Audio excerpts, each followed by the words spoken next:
I personally find that the Oriental Beauty is the prettiest tea ever.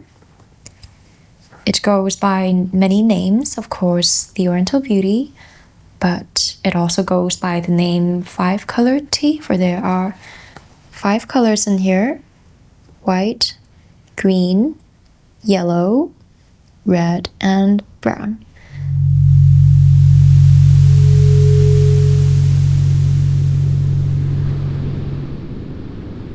The white parts of it, that is the bud, in fact, the youngest part of the tea tree, where it has a little bit of furriness. And for this reason, it is also called the white Tip Oolong. The science behind the Oriental Beauty tea is that when the little green leafhopper bites a tea tree, that calls for the plant to protect itself by releasing chemicals that attract the predators of the little green leafhopper, for instance, spiders, etc.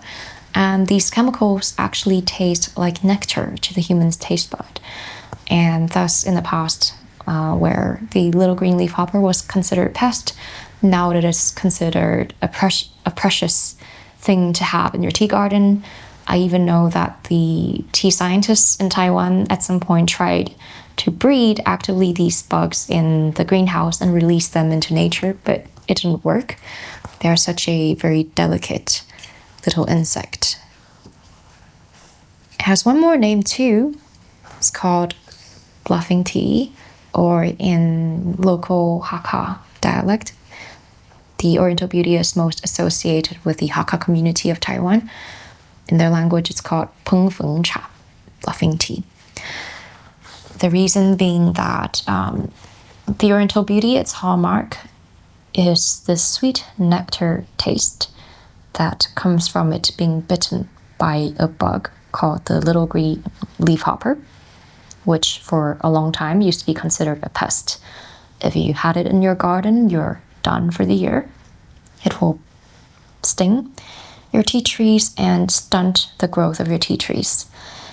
And the farmers used to hate it a lot, until one year, a story goes, this Hakka farmer refused to give up on his crop even after it has been bitten by the little green leafhopper. He forcibly harvested the leaves and turned it into tea, took it to market, and that day he came home very early.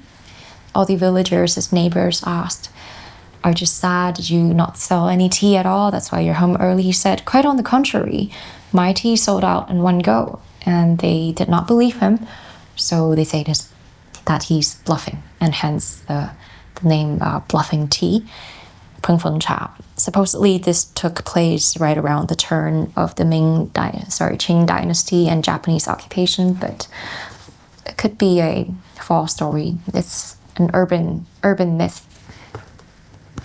This is what a very standard leaf bottom would look like for the Oriental Beauty. First, you have a tiny bud, and then you have a second larger leaf, and then a third leaf that is wavy, that is curled. That is the sign that it has been bitten by a little green leafhopper. You will also notice that, first off, it is picked very, very young, and that it is tiny compared to most other teas, because, as I say, the little green leafhopper, when it stings the tree, it would stunt the buds, it would stunt the growth of the tree, because the tree then is now allocating its resources into self-defense instead of growth. So this is what the Oriental Beauty looks like after you have brewed it. And you can see too, the colors tend to be quite reddish, brownish. That is the sign of oxidation. Unlike green tea, after you brewed it, it's still green. This is the sign that you have oxidized it, that it is a relatively deep oolong tea.